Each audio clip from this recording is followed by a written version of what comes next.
If you're looking for murder, I know a guy who can get it for you wholesale.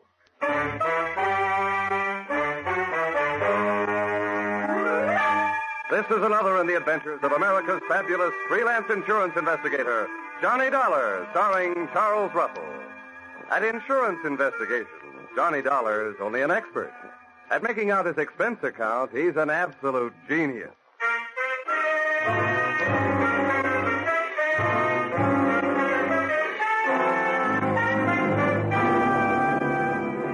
Expense account submitted by Special Investigator Johnny Dollar.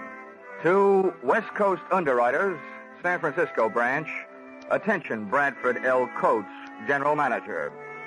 The following is an accounting of my expenditures during my investigation of the little man who wasn't all there, or in most cases, there at all, or the unpaid premium payoff. Expense account, item 1.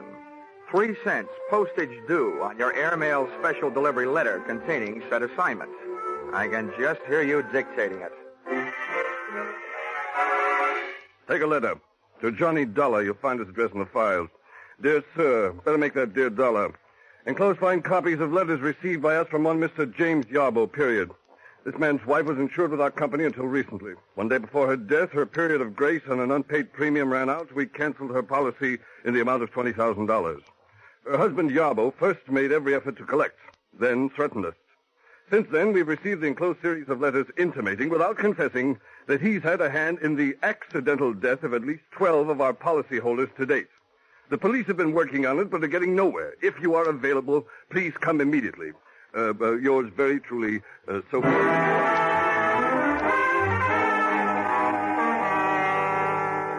Expense account, item 2, $176.87.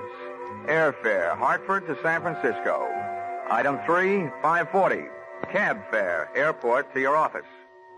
Dollar, glad you got here. You've no idea what a mess this whole thing is. Okay, Mr. Coates, okay, don't get excited. We'll nail this guy before you run out of policyholders. Well, the dozen he's apparently done away with already have cost us darn near $250,000. You've got to move fast, Dollar. The man is a homicidal maniac. Yeah, but a smart one, though. He's put just enough in those letters he sent you to let you know that he's working on a grand-scale revenge against your company. But he leaves out just enough so the law can't lock him up. He's had perfect alibis in every case. Look, Mr. Coates, tell me, have all these deaths been local, right around here? No, they've been all over California. Mm-hmm. Well, one other thing, the method. From this list you gave me, Mr. Yarbo seems to have a preference for killing people through the noisy and gory method of fake automobile accidents. Yes, very true. But what about this last one? Airplane crash. That was a $30,000 loss to us. Just think. Our poor innocent policyholder flying around and then his engine quit. Thanks to a man he's never even seen. Tell me, Mr. Coates, just how difficult would it be to get a list of your California policyholders? Names and addresses, you know. Why, that would take days, but goodness gracious, man, you can't hope to keep an eye on them all. Besides, the minute you went off the job, he'd strike again. That's a preposterous idea. Cut time. Look, I don't want the list. I was just wondering how Yarbo got it. Oh. Now, so far you've given me nothing to go on. I'd like you to add 2 things to that.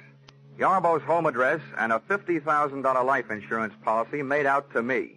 What on earth's that for? Well, look, in the first place, if we're going fishing for Mr. Yarbo, I might as well be the worm.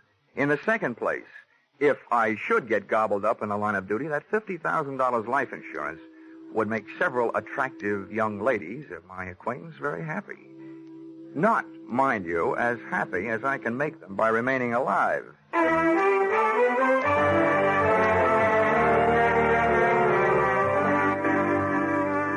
Expense account, item 4, $30. Rental of limousine, complete with chauffeur. I figured if I was riding into trouble, I was riding in style. So I started on a house-to-house survey. You might say, knocking at death's door.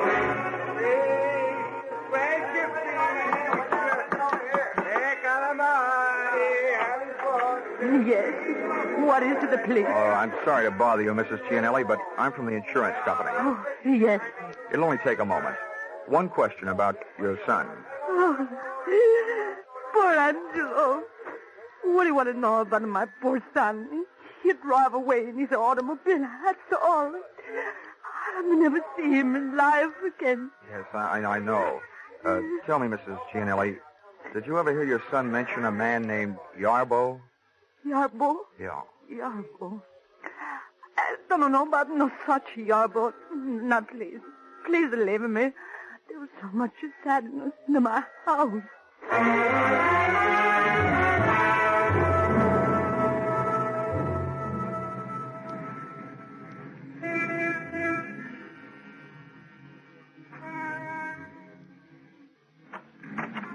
Yes? Mr. Dykes? Yes. I'm sorry to bother you, but I'm from the insurance company. About your son's plane crash. Oh. Thought all those details had been taken care of. But just one thing, Mr. Dykes. Did your son ever mention a man named Yarbo? Yarbo? Yeah. That's an unusual name. I'm sure if he had, I would have remembered. Okay, sir. I'm sorry to bother you. And thanks.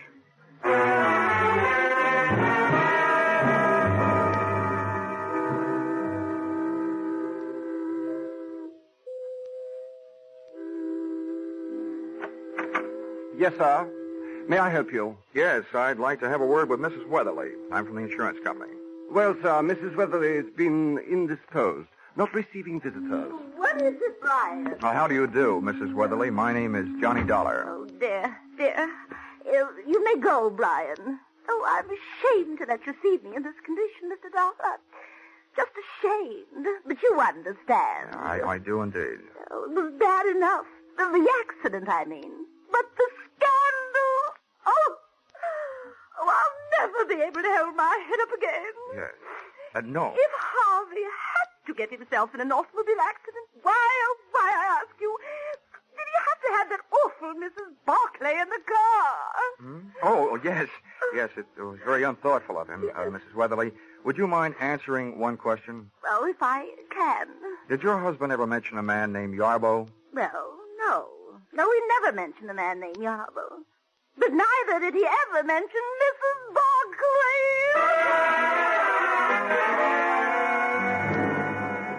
I tried a half a dozen of the other beneficiaries left behind by Mr. Yarbo's list of victims.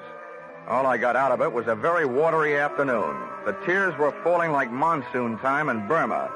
But of information, I got none. This brought me right smack up to a point I didn't want to have to reach. The point of contacting Mr. Yarbo in person.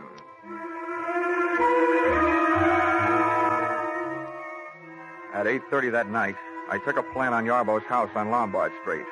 At 11:30, I saw the lights go out, as did Yarbo.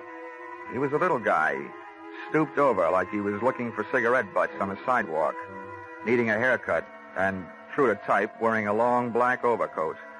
But worst of all was the little satchel he was carrying. Items like this always set off a chain reaction in my imagination, and I could just see him on his way to atomizing the Oakland Bay Bridge, thus causing the biggest automobile accident in history. I very cleverly forced my way into the house by breaking a first-floor window, reaching in and opening same. The cyclops eye of my flashlight started picking up information on the subject of Mr. Yarbo immediately. The room I had entered looked like the Hobby Lobby of an English bobby, a crime museum if I ever saw one. On one wall, a gun case. On another, a crime library. And scattered around the room, a grisly collection, ranging from blood-stained hatchets to shrunken heads. But the most surprising criminal curio of all stood right behind me. Mr. Yarbo, complete with little black bags. Well, I must say the current second-story man dresses well, but I must also say you, my man, must have the old masters of the art turning in their graves. For you, young man, are a heavy-fingered bungler. There, let's have a better look at you. Now, that flashlight, I'll feel better after you've dropped it. Hey, what am I doing? You're not even pointing a gun at me. Don't feel too comfortable. You are well covered from many points. A step from you in any direction may detonate any number of explosive devices. Why'd I have to pick this joint to burgle? I feel like a city councilman playing a call in the White House. You seem more the kind of a guy I should be working for instead of on. What's your racket? Racket? Yeah. You were in a racket, my little friend. My pastime is a science. Yes, I take it you are impressed with my collection. Who wouldn't be? Well, if you're interested, come here. About those booby traps. Oh, yes. Note well the design in the rug. The large roses. Avoid stepping on them for the time being. Oh, great. And I was in here stumbling around in the dark. May your good luck continue. But look here in this case, the small vial on the right. That was purloined for me to order from the famous Black Museum in Scotland Yard. That little vial once rested in the case of the fabulous murderer, Dr. Crippen. And there, beside it, that lock of hair, that is from the head of the second victim of the noted mass murderer, Neil Cream. And up there, look up there, the hangman's noose over the mantel. From that one swung the body of the notorious Western bad woman, Fanny Turner. How's chances for running this place for Halloween? Well, all right then, since you no longer seem interested in playing the part of a bungling burglar, then I assume that I am also free to discontinue my pose as a victim of your disguise, Mr. Johnny Dollar. Oh? Looks like the chips are down and I'm the fish. Yes, and there are a lot of other fish in your sea, Mr. Dollar. Poison eels, that's what you are, the lot of you. Parasites, gambling on death, and then not paying when you lose. Listen, Mr. Yarbo, you're placing a big hunk of blame where it doesn't belong. You're confused about this. Confused? Yes. When your wife's insurance premium was overdue, you were allowed a 30-day period of grace. And when that went by, the policy was canceled. Now, that's not the insurance company's fault. It was your fault. But it wasn't. I gave her the money. She spent it on herself. I'd have made it up. I told them so after she died. I told them, but they wouldn't listen. I'll show you.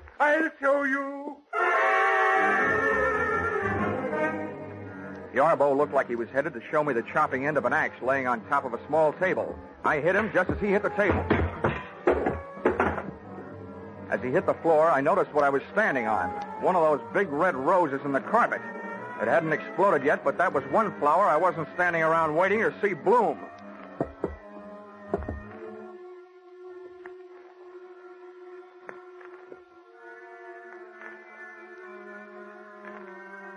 It took a lot of nerve picking up a telephone in that room. But I finally got a good hold on my nerves and a fair hold on an imitation of Yarbo's voice. Took one deep breath and picked up the phone. Yes? Hello, James. This is Martha. I'm at the office. I have good news. 2 more. Mr. and Mrs. Granville Morse, killed tonight on the Great Highway, 2 miles south of Seal Rock. 8:45 tonight. Ran into a post boat killed. Insured for a total of $80,000. I gotta go now. Goodbye, James. Well, congratulations, Brother Yarbo. 2 more at 8:45 tonight. And who's your new alibi? Me.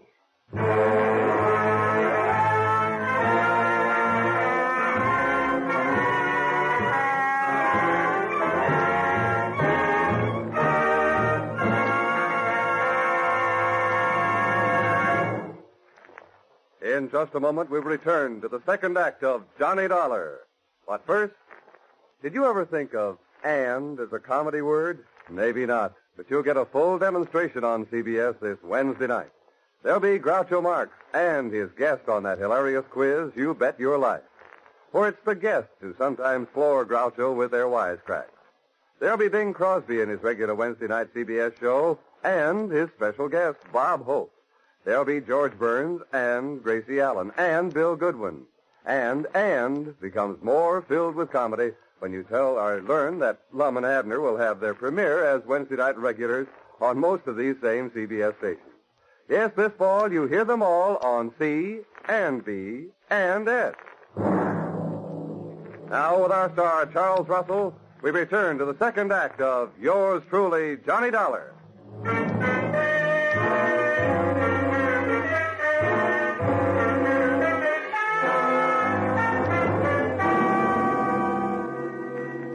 Yarbo might have been lying unconscious on the floor, but in that setting, I was still afraid of him. I'd have looked the place over with a fine tooth comb, only having none. I used my hands.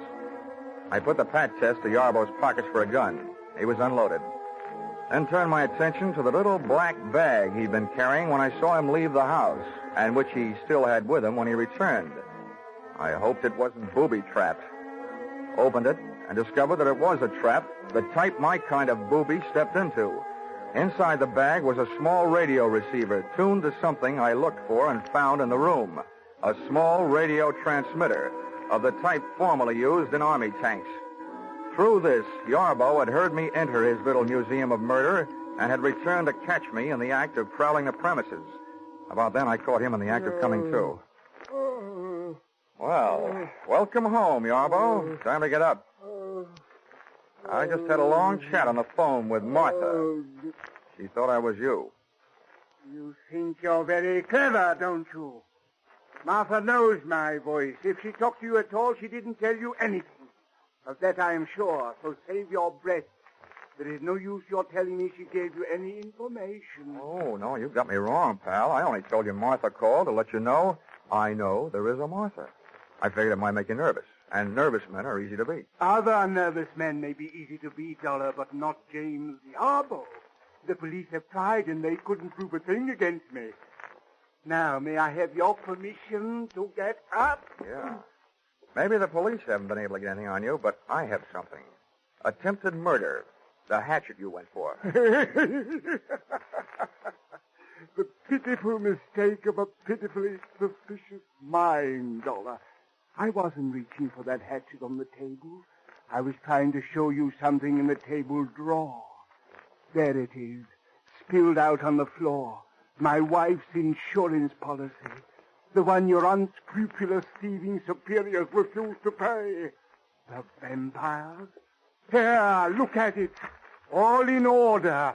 Much of it in fine print. Fine. Just fine. Okay, Yarbo, that did it. Come on, ahead of me. Where are we going? To find some place to lock you up. I was hired to stop you, and until I do, I'm at least going to try and slow you down. Now move.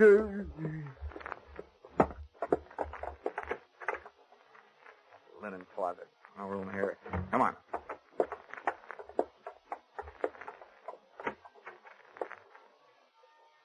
Bathroom.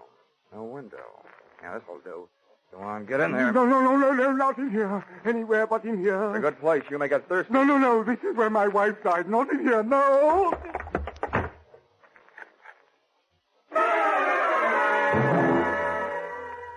Which, on the surface, may seem to have been a move on the cruel side.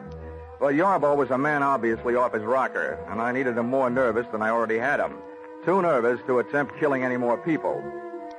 Expense account item 5, a nickel. Phone call, downtown office, state police.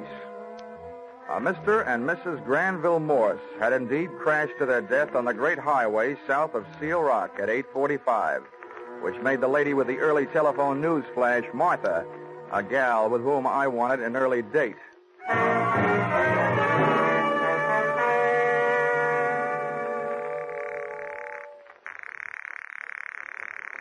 Come on, answer the phone. Hello? What is it? Hello, Mr. Coates. This is Dollar. Oh, yes, Dollar. What do you want? Well, first I want to tell you that you just lost 2 more policy holders. List price, $80,000. Oh, good Lord. This is terrible. Who, how, what? Never mind that. I've also got something else. On the good side. I need your help tonight. Of course. Anything. What can I do? Meet me at your office. You and I are going to go looking for a dame named Martha. Martha? Martha who? I don't know, but I hope she works for you. I'll be there in a half hour. Make that 20 minutes, and you'll be 10 minutes closer to happy days. The office personnel records of the West Coast underwriters turned up not 1, but 3 employees named Martha, which gave me 3 choices as to who had been supplying Yarbo with a list of West Coast policy insurance policy holders. Finding the exact Martha was even easier. On the phone, she had told me that she was calling from the office, and the night elevator operator's in and out book showed the signature of one Martha Kinsey, and I just couldn't wait to hear her report. Who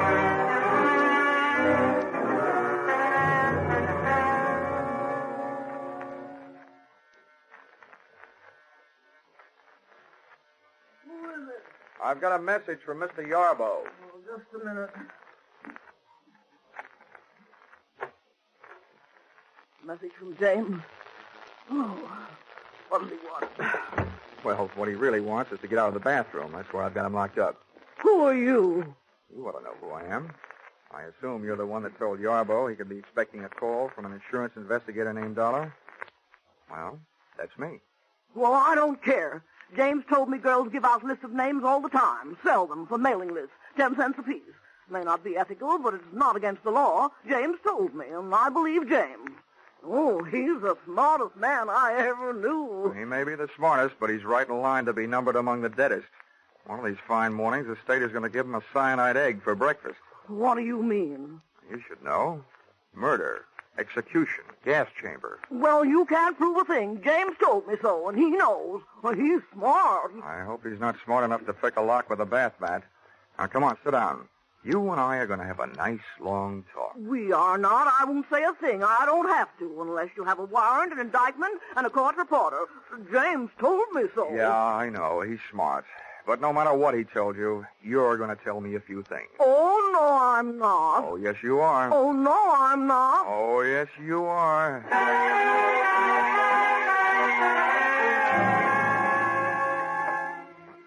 So, I was wrong. Martha didn't tell me anything. But her stubborn attitude did. She was in love with Mr. Yarbo, a stupid, middle-aged woman having her last fling at romance, doing her best to keep her last chance alive in the person of the man who had made her his partner in crime. As crazy as it was, this grotesque pair of lovebirds created the only real emotion in the case to date and switched my thoughts from the widely scattered deaths which had brought me into the case and over to the single death of Yarbo's wife. Enclosed, find a transcript of statement made to me at 2 o'clock in the morning by the doctor who signed Mrs. Yarbo's death certificate. Cause of death, cerebral hemorrhage. Result of severe fracture of skull. Region, medulla oblongata. Contributing factors, woman bathing in bathtub at home. Slipped and fell, striking head on shower spigot. Coroner's finding death due to misadventure. Accidental. It took the doctor 2 minutes to get around to making that statement. I figured it would take Martha at least 30 minutes to get her hair out of her curlers and make herself presentable enough to risk being seen on the street. That left me 28 minutes to get back to Yarbo's house before she did, and I didn't need half that long. In the cab on my way over, I took inventory. 1, to date, Yarbo's alibis covering him on all the so-called revenge murders had been perfect. Too perfect. 2nd, when I first faced Yarbo, he screamed about his wife's death, not in the light of having lost his lady love, but in the light of having lost her insurance money. Just as my third and most important conclusion came upon me, the taxi came upon our destination, and I had to go to work.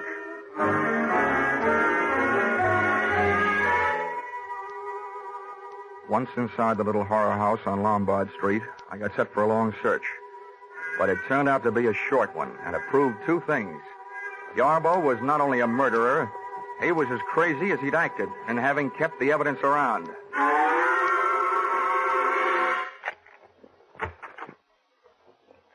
Okay, Yarbo, come on out. Well, I hope you have enjoyed your waste of time, Mr. Dollar, as I've enjoyed my chance for meditation. You saw Martha, I suppose? Yes, I saw Martha. Bless her silent little soul. Yes, I was sure of Martha. She believes in me. You can say that again. Come on out here. Mr. Dollar, I suppose you are aware that this is the 2nd time tonight you've been guilty of breaking and entering. I am, however, willing to forgive that should you come to your senses and decide to go back to Hartford and leave me alone.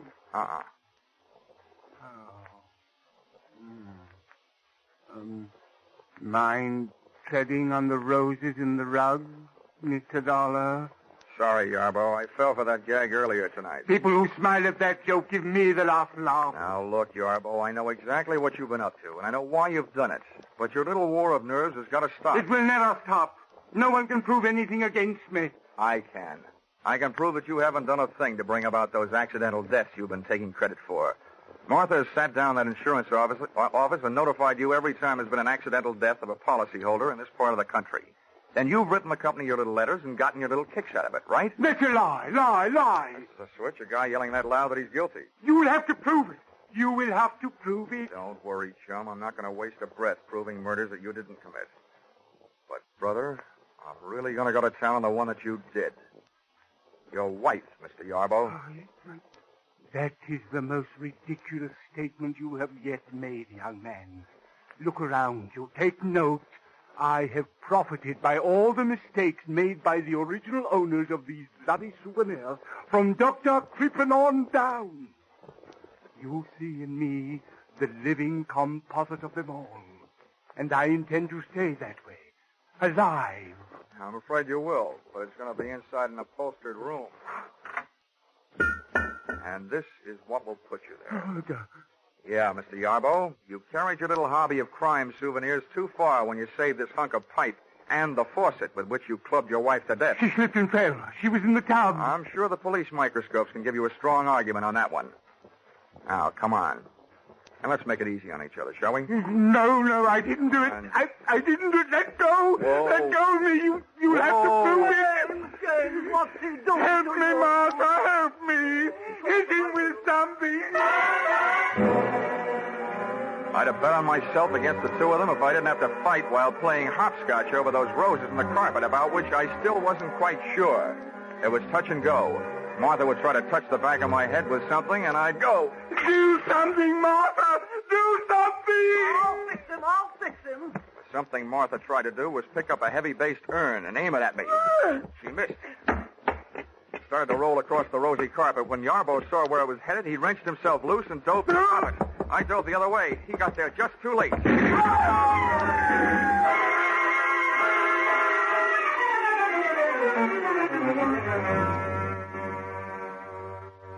I didn't have to look twice to know he was dead. Fate had called James Yarbo up on his own carpet.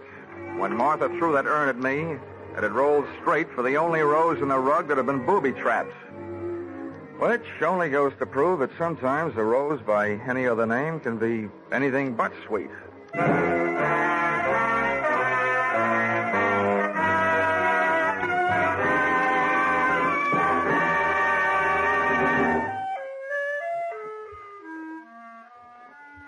Expense account, item 6, $1.40. 3-month subscription, Love Life magazine. Sent to accessory to murder, Martha Kinsey, Tehachapi State Prison. I figured 3 months was about all she had, the judges and juries in California being rather efficient that way. Expense account, item 7, $6. Dinner and diving for pearls in a barrel of Blue Points at Fisherman's Wharf. Diving for Pearl's earring, which she lost while bending over the barrel trying to see what oysters look like. Item 8, $176.87. Airfare, San Francisco to Hartford. Expense account total, $942.08. Not including defense lawyer fees if you decide to sue me for not being able to add correctly.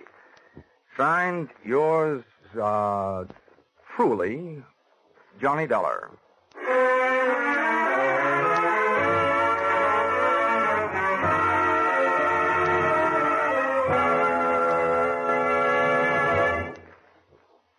Yours truly, Johnny Dollar, is produced and directed by Gordon T. Hughes and stars Charles Russell. Script by Paul Dudley and Gil Dowd. Featured in the cast were Jay Novello, Martha Wentworth, Paul DuBois, Gigi Pearson, and Larry Dodkin. The special music is written and conducted by Wilbur Hatch.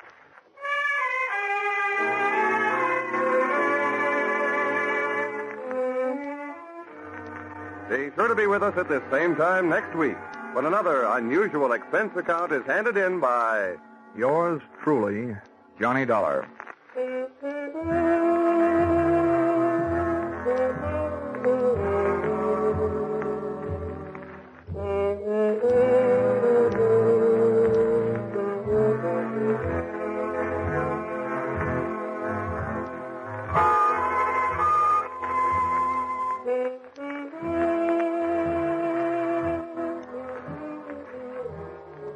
Everyone is concerned about world affairs these days. If we want world peace, we'll have to have national peace first. In order to keep America's strength and prestige, in order to preserve her freedom, we must do away with group prejudice. Let's stop judging people by the color of their skin or the place where they worship and start considering them for what they do. We'll be sure to have a happier world. Stay tuned now for Vaughn Monroe and his caravan, following immediately on most of these CBS stations.